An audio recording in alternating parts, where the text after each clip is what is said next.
and welcome back to Creative Vibes. And today we're going to go over the knit below technique.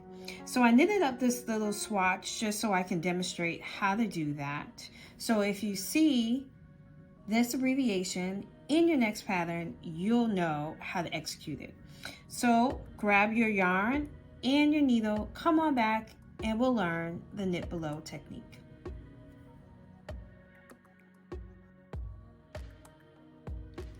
So with the knit below, what you'll need to identify, now with this particular swatch, I did all knits, so it's going to be easy to tell. But if you have a series of knits and purls, and I'll just zoom in a little bit here, you'll see with the knits, with the knit stitch, it has a right and a left leg. So that's how you're going to differentiate. As with a purl, you're going to see that purl bump.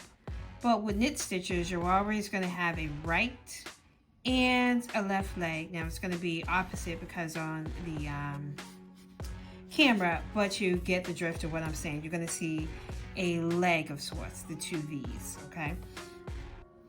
So just keep that in mind. So let me zoom out just a tad. So, all right. So with the knit below, what you're going to be doing, you're going to have your yarn to the back, okay? So with the regular knit, you know that you're going to go and kiss the needle like this. But with the knit below, you're going to do something a little different. So you're going to go right below, hence the name. So instead of here, just gonna bring your needle down and go right in the bullseye below. It's kind of hard to tell on this side stitch, but you'll get the hang of it in the others. All right, so you're not gonna go here.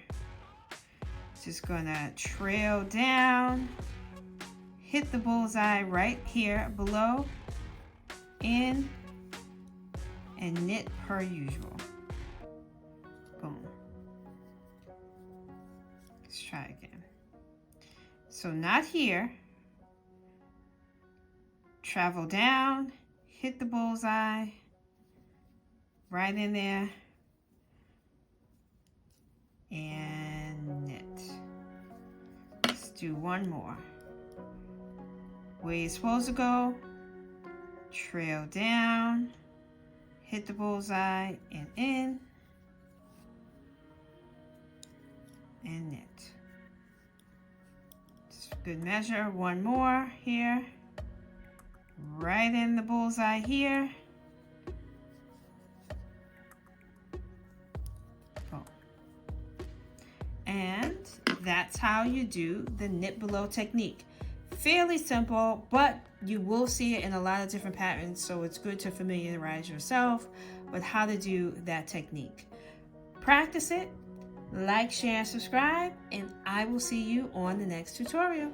Happy knitting!